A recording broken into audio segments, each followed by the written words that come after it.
आज प्यारे बाबा की 7 तारीख के महावाक्य हैं। बाबा बोले, मीठे बच्चे, जब यह भारत स्वर्ग था तब तुम घोर सोझरे में थे। मीठे बच्चे, जब यह भारत स्वर्ग था तब तुम घोर सोझरे में थे। अभी अंधियारा है, फिर सोझरे में चलो। अभी क्या है? अंधियारा है, फिर सोझरे में चलो। प्रश्न है, बाप अपने बच्चों को कौन सी एक कहानी सुनाने आए हैं? बाप अपने बच्चों को कौन सी एक कहानी सुनाने आए? कौन सी कहानी बाबा ने सुनाई है? और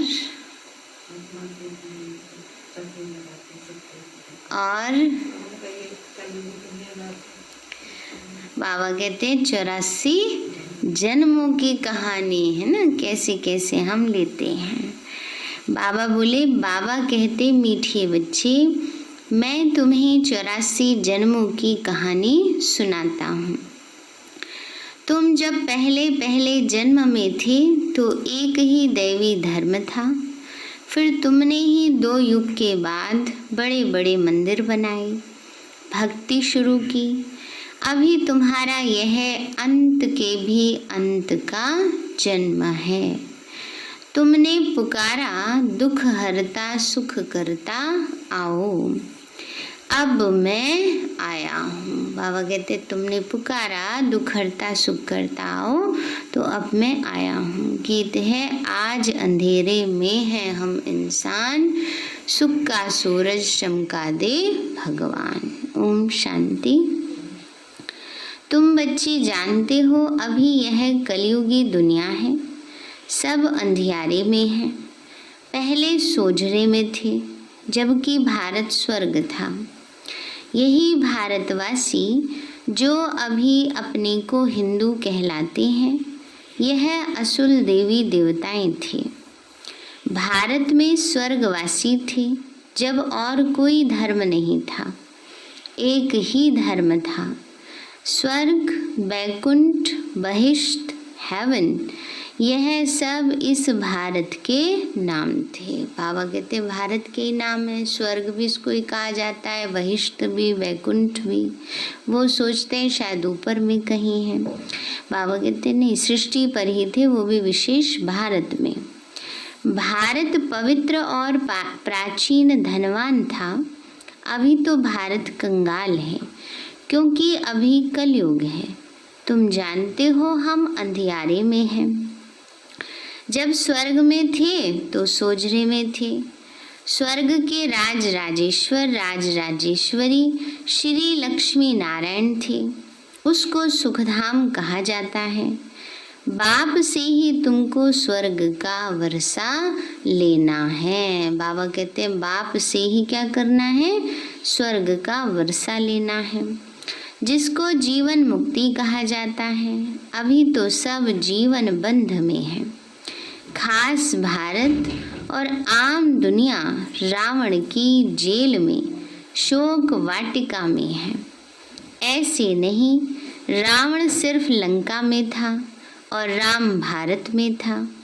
उसने आकर सीता चुराई। बाबा कहते हैं ऐसे नहीं कि रावण कोई लंका में था और राम जो है वो भारत में था और फिर रावण आया वो सीता को चुराने श्री रामचंद्र जी के राज्य में। बाबा ने कहा नहीं, वो इस समय की बातें हैं। राम कौन? शिव बाबा। रावण कौन? 5 विकार। तो 5 विकार आत्मा रूपी सीता को अपने वश कर लेते हैं। कब वश कर पाते हैं? रावण की हिम्मत थोड़ी थी, उसके अंदर पावर नहीं थी। जब सीता मर्यादा की लकीर पार करती है, तब रावण उसको उठा कर ले जाता है। मर्यादा की लक्ष्मण रेखा के अंदर अगर सीता रहती तो रावण की हिम्मत नहीं कि सीता को उठाकर ले जाए। तो बाबा भी हम बच्चों को कहते हैं, जब तक आत्मा मर्यादाओं में चलती है, सतयुग त्रेता में, तब तक रावण आ ही नहीं सकता। द्वापर से क्या होता है? मर्यादाएं टूटनी शुरू हो जाती हैं, पवित्रता की और भी सारी। तो फिर रावण माना 5 विकारों का प्रभाव आ जाता है। तो गीता है मुख्य सर्वशास्त्रमयी शिरोमणि श्रीमत, अर्थात भगवान की सुनाई हुई है भारत में।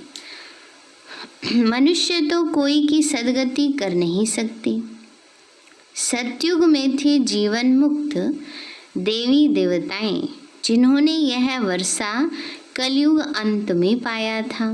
भारतवासियों को यह पता नहीं है, ना ही कोई शास्त्रों में है। शास्त्रों में है भक्ति मार्ग का ज्ञान, सदगति मार्ग का ज्ञान मनुष्य मात्र में बिल्कुल है नहीं। सब भक्ति सिखलाने वाले हैं, कहेंगे शास्त्र पढ़ो, दान पुण्य करो। यह भक्ति द्वापर से चली आती है। सतयुग और त्रेता में है ज्ञान की प्रारब्ध, ऐसे नहीं कि वहाँ भी यह ज्ञान चलता आता है।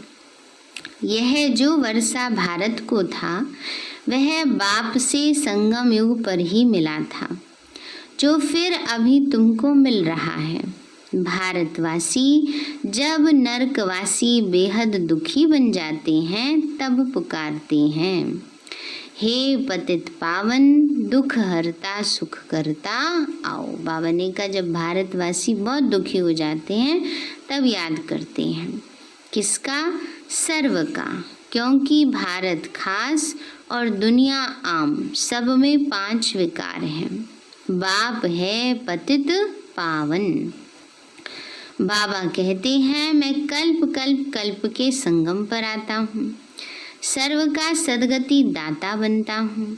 अहिल्याएं गणिकाएं और जो गुरु लोग हैं उन सब का उद्धार मुझे ही करना पड़ता है, क्योंकि ये तो है ही पतित दुनिया। पावन दुनिया किसको कहा जाता?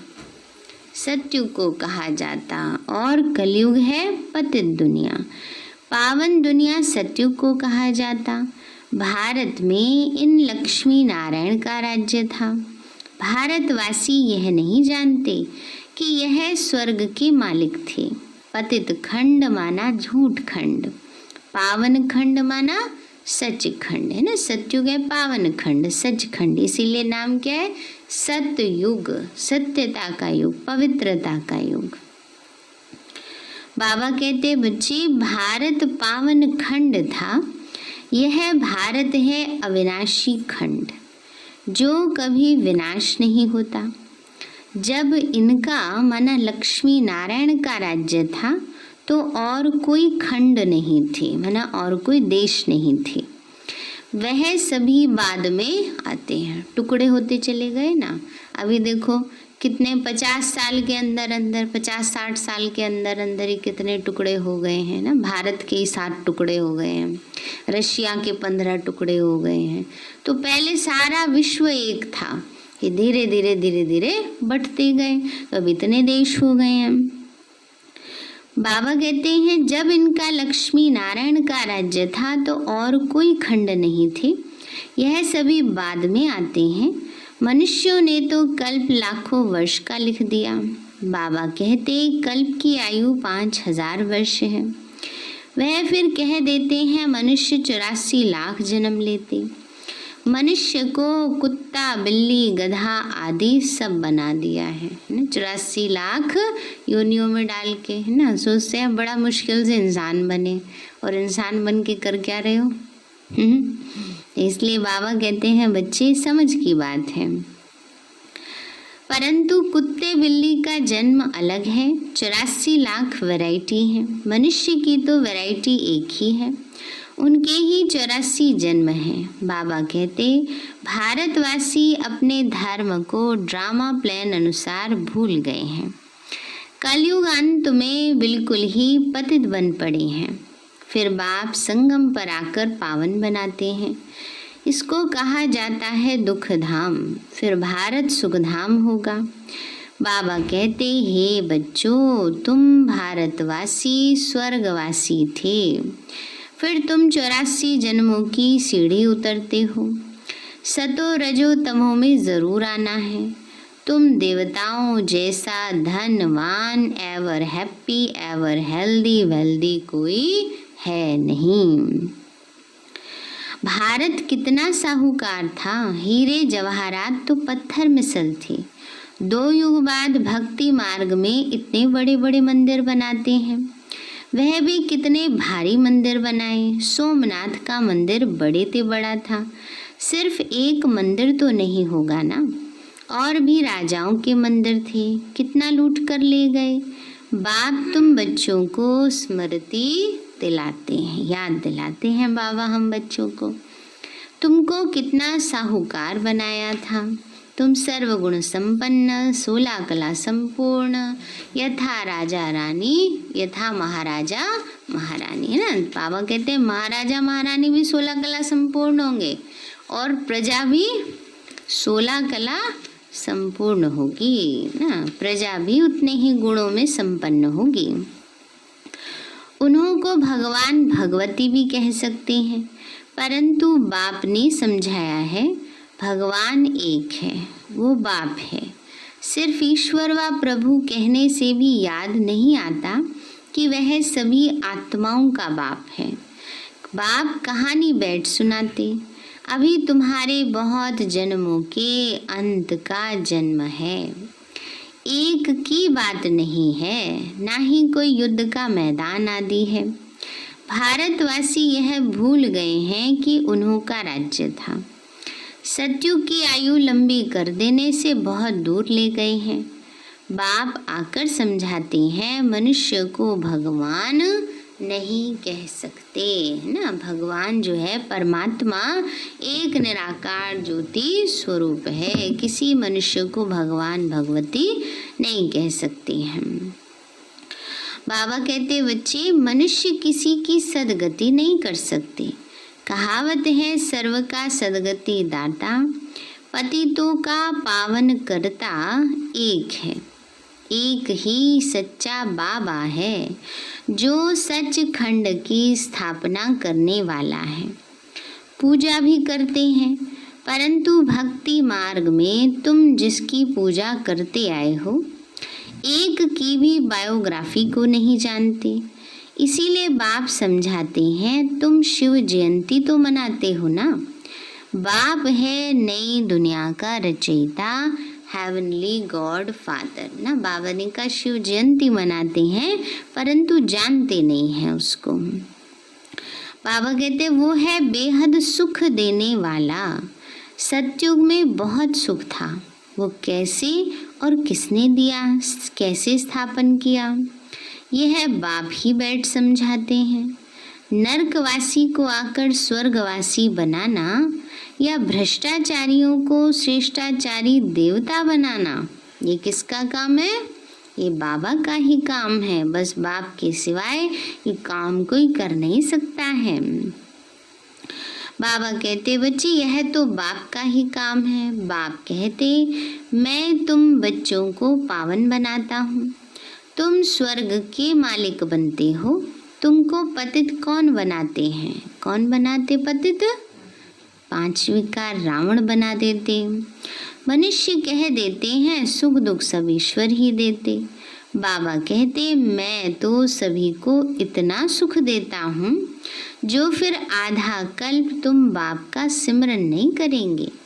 फिर जब रावण राज्य होता है तो सबकी पूजा करने लग पड़ते हैं। ये है तुम्हारा बहुत जन्मों के अंत का जन्म, है ना। बाबा ने कहा यह 84वां जन्म, बहुत जन्मों के अंत का जन्म। कहते हैं बाबा कितने जन्म हमने लिए? बाबा कहते मीठे मीठे भारतवासियों, हे आत्माओं, अब तुमको बेहद का वर्षा देता हूँ। बच्चे तुमने 84 जन्म लिए हैं। बाबा कहते निश्चय होना चाहिए। कितने जन्म लिए? 84 जन्म लिए। अभी तुम 21 जन्म के लिए बाप से वर्षा लेने आए हो। सभी तो इकट्ठे नहीं आएंगे। तुम ही सतयुग का सूर्यवंशी पद फिर से लेते हो। अर्थात सच्चे सत्य बाबा से, सत्य नर से नारायण बनने का ज्ञान सुनते हो। ये है ज्ञान और वो है भक्ति। बाबा कहते शास्त्र आदि सब हैं भक्ति मार्ग के लिए, वह ज्ञान मार्ग के नहीं है। ये है स्पिरिचुअल रूहानी नॉलेज। सुप्रीम रूह बैठ नॉलेज देते हैं। बच्चों को देही अभिमानी बनना पड़े, अपने को आत्मा निश्चय कर क्या करो, मामेकम याद करो। बाबा कहते हैं अपने को आत्मा समझ बाप को याद करो। बाबा ने कहा बच्चे, बाप कहते, बाप समझाते हैं, आत्मा में ही अच्छे व बुरे संस्कार होते हैं। जिस अनुसार ही मनुष्य को अच्छा व बुरा जन्म मिलता है। बाप बैठ समझाते, यह जो पावन था अंतिम जन्म में पतित है तत्वम। बाबा कहते यह जो पावन था माने ब्रह्मा बाबा। ब्रह्मा बाबा जो सबसे नंबर 1 पावन आत्मा है, वो क्या बन गई, नंबर 1 पतित बन गई। बाबा आकर फिर से उसको पावन बनाते हैं। तो मुझ बाप को इस पुरानी रावण की दुनिया, पतित दुनिया में आना पड़ता है। आना तो इस तन में है। बाबा कहते बच्चे आना भी उस तन में है जो फिर पहले नंबर में जाना है। सूर्यवंशी ही पूरे 84 जन्म लेते हैं। ये है ब्रह्मा। बाबा कहते हैं बच्चे ये है ब्रह्मा और ब्रह्मावंशी ब्राह्मण। बाप समझाते तो रोज हैं। पत्थर बुद्धि को पारस बुद्धि बनाना मासी का घर नहीं है। बाबा ने कहा बच्चे पत्थर बुद्धि को पारस बुद्धि बनाना क्या नहीं है, आसान बात नहीं है, मासी का घर नहीं है। हे आत्माएं अब देही अभिमानी बनो। हे आत्माएं एक बाप को याद करो और राजाई को याद करो। हैं रजाई याद आ रही है सर्दी में रजाई याद आ रही है, राजाई नहीं याद आ रही है। बाबा ने कहा बच्चे राजाई को याद करो। सतयुग में हम जाने वाले हैं, बस सब सतयुग आया कि आया। देह के संबंध को छोड़ो, मरना तो सभी को है, सबकी वानप्रस्थ अवस्था है। एक सदगुरु बिगड़ सर्व का सदगति दाता कोई हो नहीं सकता। बाबा कहते हे भारतवासी बच्चों, तुम पहले पहले मेरे से बिछड़े हो। गाया जाता है आत्मा परमात्मा अलग रहे बहुकाल, और सुंदर मेला कर दिया जब सतगुरु मिला दलाल। तो पहले पहले तुम भारतवासी देवी देवता धर्म वाले आए हो, और धर्म वालों के जन्म थोड़े होते हैं। सारा चक्कर कैसे फिरता है सो बाप बैठ समझाते हैं। जो धारणा नहीं करा सकते, जो धारण नहीं करा सकते उनके लिए भी बहुत सहज है। आत्माएं धारण करती हैं, पुण्य आत्मा पाप आत्मा बनती हैं। तुम्हारा यह 84वां अंतिम जन्म है। तुम सब वानप्रस्थ अवस्था में हो। बाबा कहते इस समय सबकी क्या है, वानप्रस्थ अवस्था। सबको वाणी से परे परम धाम जाना है। वानप्रस्थ अवस्था वाले गुरु करते हैं मंत्र लेने के लिए। तुमको तो अभी देहधारी गुरु करने की दरकार नहीं है। मैं तुम सबका मैं बाप टीचर गुरु हूँ। मुझे कहते भी हो हे पतित पावन शिव बाबा। अभी स्मृति आई है, सब आत्माओं का बाप है। बाबा कहते याद आया है, शिव बाबा कौन है, सब आत्माओं का बाप है। आत्मा सत्य है, चैतन्य है, क्योंकि अमर है। सभी आत्माओं में पाठ भरा हुआ है। बाप भी सत्य है, चैतन्य है। वह मनुष्य सृष्टि का बीज रूप होने के कारण कहते मैं सारे झाड़ के आदि मध्य अंत को जानता हूँ, इसलिए मुझे नॉलेजफुल कहा जाता है। तुमको भी सारी नॉलेज है। बीज से झाड़ कैसे निकलता है, झाड़ बढ़ने में टाइम तो लगता है ना। बाबा कहते मैं बीज रूप हूँ, अंत में सारा झाड़ जड़जड़ीभूत अवस्था को पा लेता है।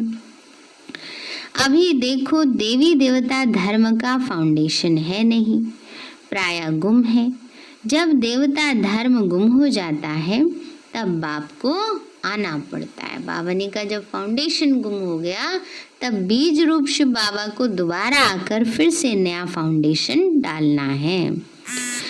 तो प्रजापिता ब्रह्मा द्वारा बाप स्थापना करा रहे हैं आदि सनातन देवी देवता धर्म की। यह भी सारा ड्रामा बना हुआ है, इसकी एंड होती नहीं। बाप आते हैं अंत में, जबकि सृष्टि के आदि मध्य अंत का नॉलेज सुनाना है तो जरूर संगम पर आएंगे। तुम्हारा एक बाप है, आत्माएं सभी ब्रदर्स हैं, मूल वतन में रहने वाली। तो उस एक बाप को सब याद करते हैं। दुख में सिमरन सब करे, सुख में करे ना कोई। रावण राज्य में दुख है ना, तो यहाँ सिमरन करते हैं। तो बाप सबका सदगति दाता एक है, उनकी ही महिमा है। बाप नहीं आए तो भारत को स्वर्ग कौन बनाए। बाबा कहते हैं बाबा आए ही नहीं तो भारत को स्वर्ग कौन बनाए। इस्लामी आदि जो भी हैं इस समय सब तमो प्रधान है। सबको पुनर्जन्म तो जरूर लेना है। अभी पुनर्जन्म मिलता है नरक में, ऐसे नहीं कि स्वर्ग में चले जाते हैं। कोई सोचे इतने शरीर छोड़ रहे हैं लोग, सारे स्वर्ग में ट्रांसफर हो रहे हैं, ऐसा नहीं है। बाबा कहते यहाँ शरीर छोड़ रहे हैं तो यहाँ ही आएंगे वापस भी। जैसा फिर जिसका रोल होता है, नहीं आएंगे तो भटकते रहेंगे, परम धाम भी नहीं जा सकते और स्वर्ग में भी नहीं आ सकते। तो जैसे हिंदू लोग कहते हैं स्वर्गवासी हुआ तो जरूर नरक में था, अभी स्वर्ग में गया। तुम्हारे मुख में गुलाब, ये अच्छी बात ही बोलते हो, ये नरक से स्वर्ग में गया तो खुशी होनी चाहिए, फिर रोते क्यों उसकी पिछाड़ी। स्वर्गवासी हुआ फिर नरक के आसुरी वैभव क्यों खिलाते हो। बाबा कहते फिर नरक की चीजें उसको क्यों बुला बुला के खिलाते हो। बंगाल में मछली आदि भी खिलाते हैं, अरे उसको इन सब खाने की क्या दरकार। कहते हैं फलाना पार निर्वाण गया। बाबा कहते यह सब है गपोड़े, वापस कोई भी जा नहीं सकता। जबकि पहले नंबर वालों को ही 84 जन्म लेने पड़ते हैं। बाप समझाते इसमें कोई तकलीफ नहीं है। भक्ति मार्ग में कितनी तकलीफ है। राम राम जपते रोमांच खड़े हो जाते हैं, वो सब है भक्ति मार्ग। यह सूर्य चांद भी तुम जानते हो रोशनी करने वाले हैं। यह कोई देवताएं थोड़े ही हैं। वास्तव में ज्ञान सूर्य, ज्ञान चंद्रमा और ज्ञान सितारे हैं, उन्हीं की महिमा है। वह फिर कह देते हैं सूर्य देवताए नमः, उनको देवता समझ पानी देते हैं। तो बाप समझाते हैं ये सब भक्ति मार्ग है जो फिर भी होगा। पहले होती है अव्यभिचारी भक्ति, एक शिव बाबा की, फिर देवताओं की, फिर उतरते उतरते अभी देखो टिवाटे की भी होती है, चौराहे की भी हो रही है ना, नदी नालों की भी हो रही है, यहाँ तक कि कूड़े की भी पूजा करते हैं। एक ऐसी रस्म है ना उसमें करते हैं। तो बाबा कहते हैं आज उसका महत्व ही नहीं रह गया है कि कौन पूजनीय है। तो मिट्टी का दीवा जलाते टिवाटे पर, टिवाटा माना तिराहा, तेल आदि डाल उसकी भी पूजा करते हैं, तत्वों की भी पूजा करते हैं, मनुष्य के चित्र बनाए उनकी भी पूजा करते हैं। अब इनसे प्राप्ति तो कुछ भी नहीं होती, इन बातों को तुम बच्चे ही समझते हो। अच्छा मीठे मीठे सिक्के लदे बच्चों प्रति माता पिता प्यार और गुड मॉर्निंग। रूहानी बाप के रूहानी बच्चों को नमस्ते। रूहानी हम बच्चों की रूहानी माता पिता बाप दादा को नमस्ते नमस्ते नमस्ते बाबा नमस्ते। धारणा के लिए मुख्य सार है, आत्मा से पूरे संस्कारों को निकालने के लिए देही अभिमानी रहने का अभ्यास करना है। यह अंतिम 84वां जन्म है, वानप्रस्थ अवस्था है, इसलिए पुण्य आत्मा बनने की मेहनत करनी है। भावने का अंतिम 84वां जन्म है, वानप्रस्थ अवस्था है, जाने का समय है, बिल्कुल जाने का समय सबका नज़दीक आ गया। इसलिए बाबा कहते हैं बच्चे बस सब पुण्य आत्मा बनने की मेहनत करनी है। दूसरा है, देह के सब संबंधों को छोड़ एक बाप को और राजाई को याद करना है। बीज और झाड़ का ज्ञान सिमरन कर सदा हर्षित रहना है। बीज मना शिव बाबा और झाड़ मना विस्तार ज्ञान का। वरदान दिया बाबा ने, विश्व परिवर्तन के श्रेष्ठ कार्य की जिम्मेवारी निभाते हुए डबल लाइट रहने वाले आधार मूर्त भव। विश्व परिवर्तन के श्रेष्ठ कार्य की जिम्मेवारी निभाते हुए डबल लाइट रहने वाले आधार मूर्त भव। बाबा बोले, जो आधार मूर्त होते हैं उनके ऊपर ही सारी जिम्मेवारी रहती है। अभी आप जिस रूप से जहाँ भी कदम उठाएंगे वैसे अनेक आत्माएं उनको फॉलो करेंगी। यह जिम्मेवारी है, लेकिन यह जिम्मेवारी अवस्था को बनाने में बहुत मदद करती है, क्योंकि इससे अनेक आत्माओं की आशीर्वाद मिलती है, जिस कारण जिम्मेवारी हल्की हो जाती है। यह जिम्मेवारी थकावट मिटाने वाली है। बाबा ने कहा वहाँ तो जिम्मेवारी से थक जाते हैं, लेकिन ये जिम्मेवारी थकावट मिटाने वाली, क्योंकि इसको निभाने में हमें दुआएं मिलती हैं। स्लोगन है, दिल और दिमाग दोनों का बैलेंस रख सेवा करने से सफलता मिलती है। भावने का दिल भी और दिमाग भी ना, दिल से सेवा कर रहे हैं लेकिन दिमाग नहीं लगा रहे तो कहीं कहीं सेवा में गड़बड़ भी हो जाती है ना। इसलिए बाबा कहते हैं दिल और दिमाग दोनों का बैलेंस रख सेवा करने से सफलता मिलती है। सारे हैं मीठे बच्चे, जब यह भारत स्वर्ग था तब तुम घोर सोजरे में थे, अभी अंधियारा है, फिर सोजरे में चलो। प्रश्न है, बाप अपने बच्चों को कौन सी एक कहानी सुनाने आए हैं? बाबा कहते, मीठे बच्चे मैं तुम्हें 84 जन्मों की कहानी सुनाता हूँ।